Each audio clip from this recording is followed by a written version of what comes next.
군산과 충남 장항읍을 잇는 동백대교가 지난해 말 개통됐지만 시내버스는 여전히 먼 길로 돌아가면서 시내버스 이용객들이 불편을 겪고 있습니다. 고창군이 제대로 된 보증 없이 복원했다는 지적을 받아온 전봉준 장군의 생가가 철거됩니다. 익산의 한 요양병원 노동조합이 전현직 이사장들이 수십억 원을 빼돌려왔다면서 수사를 촉구했습니다. 익산 남성고가 자사고의 지위를 포기하고 내년부터 일반고로 전환하기로 확정했습니다.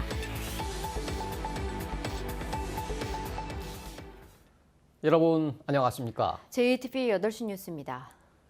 지난해 동백대교가 개통되면서 군산과 충남 서천 간의 이동거리가 10km 넘게 줄었습니다. 하지만 주민들은 혜택을 보지 못하고 있습니다. 시내버스 노선이 조정되지 않아 승객들은 여전히 먼 길을 돌아서 다니는 불편을 겪고 있습니다. 김진영 기자의 보도입니다. 지난해 12월 군산에서 충남 장항읍을 잇는 동백대교가 개통됐습니다. 군산 도심에서 장항읍까지 직접 닿는 길이 열리면서 금강 하국둑을 돌아가는 수고를 덜게 됐습니다. 화물차와 승용차의 경우 이동거리가 14km에서 3km로 줄면서 비용과 시간을 아낄 수 있게 됐습니다. 그러나 이 같은 혜택은 버스 승객들에겐 머나먼 이야기입니다. 동백대교가 개통됐지만 시내버스 노선이 조정되지 않았기 때문입니다. 목적지를 눈앞에 두고도 먼 길을 돌아가야 해 불편이 클 수밖에 없습니다. 동백장 5분이면 가지만 저기는 한 30분 이상 걸리니까 그리고 생순사더라도 선도가 좋고 유지되고 빨리 올 수도 있고. 군산시는 장항읍과 서천읍을 다니는 시내버스 2개 노선을 운영하고 있습니다. 군산시는 서천군에 지난 5월까지 동백대교를 다니도록 이들 노선을 조정하겠다는 입장을 밝혔지만 적자 등 걸림돌이 해결되지 않았다며 결정을 미루고 있습니다. 이용자는 한정적이에요. 어차피 더 늘어나는 것도 그렇게 많지 않아요. 그렇기 때문에 수익금이 늘어난다. 이거는 절대 보장할 수도 없는 거죠. 군산시의 버스 노선 조정 계획에 맞춰 노선 조정을 먼저 한 서천군은 볼멘 소리를 내고 있습니다. 군산시가 빨리 개편안을 시행했으면 좋겠어요. 네, 저희는 그걸 염두에 두고 여객사하고 협의해서 노선을 바꿨는데 그 자리가 조금 지연되고 있어서 좀 아쉽기도 해요. 이동 시간 단축과 교류 확대로 군산과 서천의 상생이 동백대교 개통의 효과로 꼽히고 있습니다. 소외되는 계층이 없도록 대책이 서둘러 마련돼야 할 것으로 보입니다. JTBC 뉴스 김진영입니다. 동학농민혁명을 이끌었던 전봉준 장군이 태어나고 자랐던 생가 건물이 결국 철거됩니다. 원래 이 생가는 지난 2001년 고창군이 재현해 놓은 건물인데요. 제대로 된 고증도 없이 집을 지었다는 지적이 끊이질 않았습니다. 하원호 기자가 보도합니다. 전봉준 장군이 태어나 13살까지 살았던 고창 당촌마을입니다. 고창군은 지난 2001년 이곳에 1억여 원의 예산을 들여 전봉준 장군의 생가를 지었습니다. 새로 지은 생가는 안채와 헛간 등 모두 2동인데 안채는 5칸으로 이루어져 있습니다. 그런데 고창군이 별다른 고증 절차를 거치지 않고 졸속으로 집을 지었다는 지적이 그동안 끊이지 않았습니다.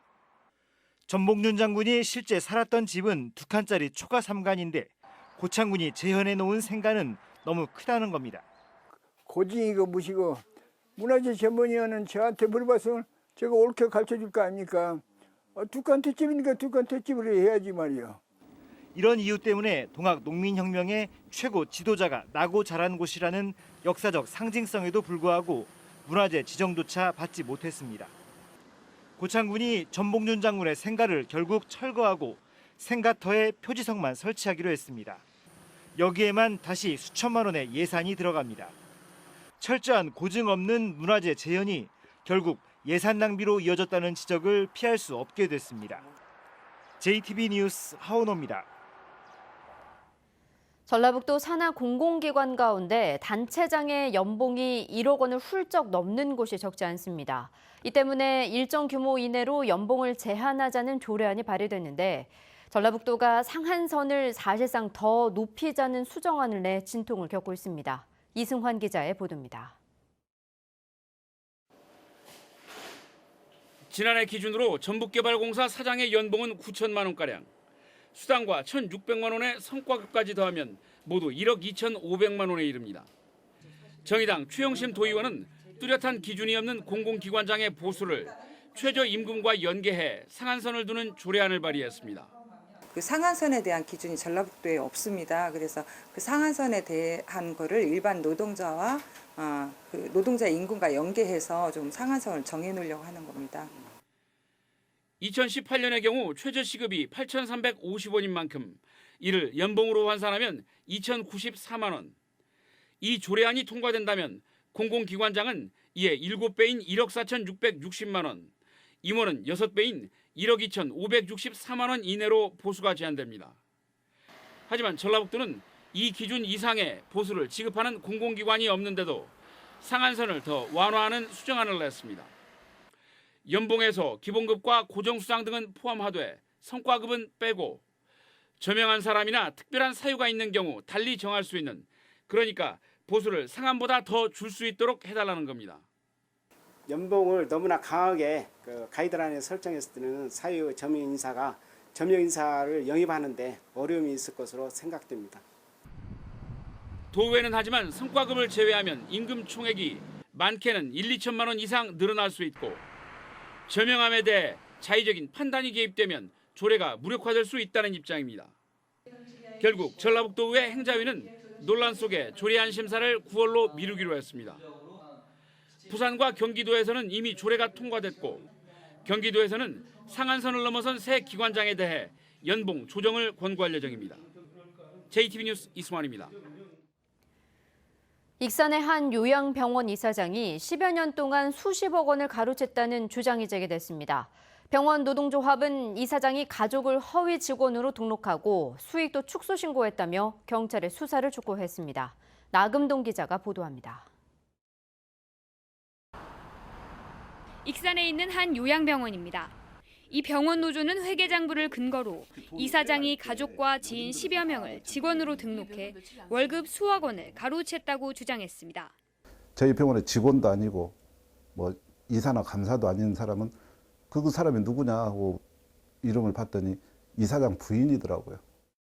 요양병원에 딸린 장례식장의 수익을 축소해서 신고했다는 의혹도 제기했습니다. 가령 상주들이 1,000만 원을 계산을 했습니다.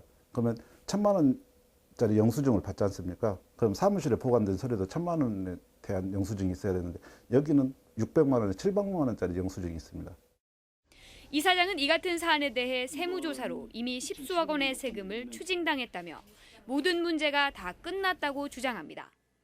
석 달간 조사를 받아갖고 아까 16억에 18억이라는 돈을 세금을 냈다. 부빈 이유가 장례식장 수익금 누락.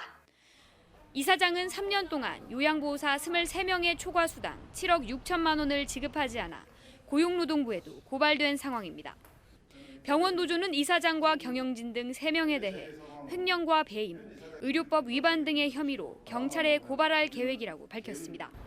JTB 뉴스 나금동입니다.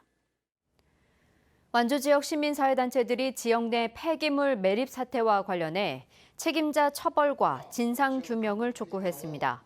이들은 완주 비봉 매립장에 폐석산 복구용인 고화토가 대량 매입돼 침출소와 악취가 발생한 사건에는 단체장과 공무원들이 문제점을 충분히 알았으면서도 묵인했거나 편의를 봐준 의혹이 있다고 주장했습니다. 시민사회단체들은 완주군은 불법 폐기물을 하루빨리 걷어내고 책임자에 대한 처벌과 신속한 진상규명을 요구했습니다. 전주시의회가 종합경기장 부지 감정평가와 법률 자문 명목으로 책정된 1억 원의 예산을 전액 삭감했습니다. 전주시는 종합경기장을 롯데쇼핑에 50년 장기 임대하기로 하고 종합경기장 부지의 감정평가와 법률 자문 예산 1억 원을 전주시의회에 제출했지만 시의회는 아직 사회적 합의가 안 됐다는 이유로 예산을 삭감했습니다.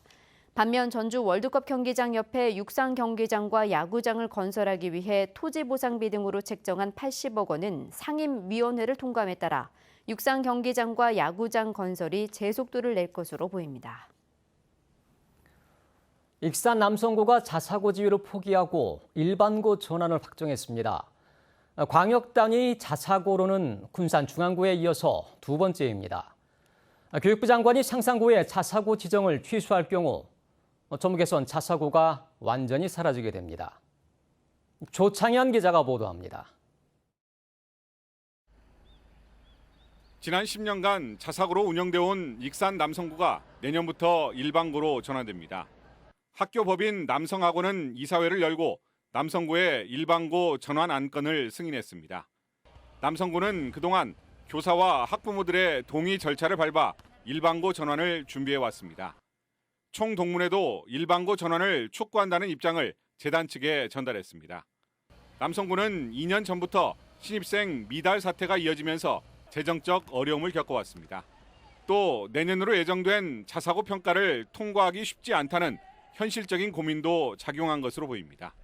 자사고에 대한 일반인들의 인식이 좀 많이 초반보다는 사그라들었잖아요. 그런 상황에서 신입생 모집이 어렵다. 현실적으로 접근하자 이런 게 컸었죠. 지난번에 말씀. 남성고는 다음 주 초쯤 전북교육청에 일반고 전환 신청서를 제출할 계획입니다. 이후 교육청 심의와 청문을 거쳐 교육부 장관이 동의하면 내년부터 일반고로 신입생을 선발합니다. 남성고가 일반고로 전환하면 평준화 인문계고가 적어 과밀 학급에 시달려온 익산 지역 남학생들의 선택의 폭이 넓어지게 됩니다. 자사고가 일반고로 전환되면 정부가 3년간 교육 안정화 자금 10억 원을 지원하며 전북교육청에 추가 지원도 가능합니다. 일반고로 전환할 필요성이 생겨서 그 판단해서 일반고로 전환하고 하는 것이니까 그 뜻을 정중하게 받자고 이렇게 했습니다. 뭘 하겠다 그런 약속을 하지 말고 아무런 약속하지 않았다고 해서 교육청이 아무것도 하지 않고 있겠냐. 앞서 일반고 전환을 신청한 군산중앙고는 교육청 청문 절차를 마치고 교육부 장관의 동의만 기다리고 있습니다. 한편 전국적인 관심을 모으고 있는 상산고에 대한 자사고 지정 취소 여부는 이달 말쯤 발표될 것으로 전망됩니다. JTB 뉴스 조창현입니다. 상산고의 자사고 재지정 취소에 반대하는 국회의원이 151명에 이르는 것으로 나타났습니다. 국회 정운천 의원은 상산고의 자사고 재지정 취소와 관련해 최종 결정권을 쥔 교육부 장관에게 부동의를 촉구하는 국회의원 151명의 서명을 받아 전달했다고 밝혔습니다. 정운천 의원이 제출한 국회의원들의 부동의 촉구 서명 규모가 당초 예상을 훌쩍 뛰어넘음에 따라 교육부 판단에 어떤 영향을 미칠지 주목되고 있습니다. 전 유도 선수 신유용 씨를 성폭행하고 강제 추행한 혐의로 기소된 유도 코치가 징역 6년의 중형을 선고받았습니다. 신 씨 측은 조금 아쉽다며 검찰이 항소해 상응하는 죗값을 치러야 한다고 밝혔습니다. 정원희 기자입니다. 전 유도 선수 신유용 씨는 고등학교 유도부 코치였던 손 씨가 지난 2011년 당시 16살이던 자신을 지속적으로 성폭행했다고 폭로했습니다.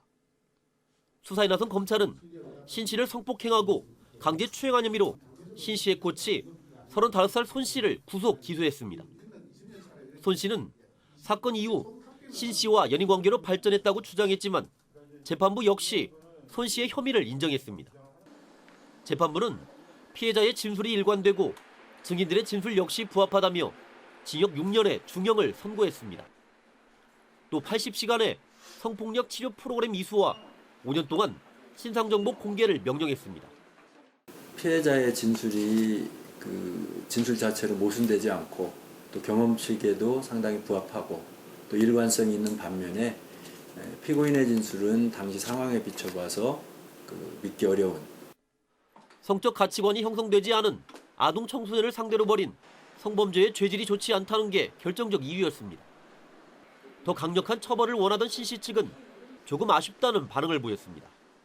피해자가 그동안 받은 피해 그리고 이 재판을 지켜보았던 참담함에 비추어 본다면 사실 조금 아쉬운 건 사실이죠. 이걸로 충분하다고 할 수는 없겠죠. 또 죄질이 매우 나쁜데도 여전히 손 씨가 반성하지 않는 만큼 검찰이 항소해 상응하는 죗값을 치러야 한다고 강조했습니다. JTB 뉴스 정원익입니다. 제5호 태풍 다나스가 북상함에 따라 전라북도가 태풍 비상 대응 체계에 돌입했습니다. 전라북도는 재난안전대책본부를 운영하면서 집중호우가 내리면 하천 주차장과 지하차도 등의 침수에 대비하고 산사태 위험지구와 재해복구 사업장 등을 점검하기로 했습니다. 또 강풍이 불면 해안가와 방파제, 갯바위 등의 출입을 통제하고 위급 상황에 대비한 구조 활동에 대비하기로 했습니다. 경찰관이 민원인의 개인 정보를 알고 사적으로 연락해 논란이 일고 있습니다. 오늘 오전 한 인터넷 커뮤니티에는 한 여성이 국제 면허증 발급을 위해 경찰서 민원실 담당 경찰관에게 개인 정보를 제출했는데 그날 밤 해당 경찰관에게 마음에 든다며 연락이 왔다는 글이 올라왔습니다. 고창경찰서는 해당 경찰관이 연락한 사실을 인정했고 조사를 마치는 대로 개인정보보호법 위반 여부를 검토할 예정이라고 밝혔습니다. 오늘 밤부터 장맛비가 다시 내리겠습니다. 비는 모레 밤까지 이어지겠고 예상 강수량은 50에서 150mm입니다. 내일 밤부터 모레 아침 사이에는 시간당 30mm 이상의 강한 비가 예상돼 비 피해 없도록 주의가 필요하겠습니다. 내일 낮 최고 기온은 27도에서 29도로 오늘과 비슷하겠습니다. 현재 한반도를 향해 북상하고 있는 제5호 태풍 다나스는 내일 밤쯤 서귀포 해상에 진입해 전북에도 영향을 미칠 것으로 보입니다.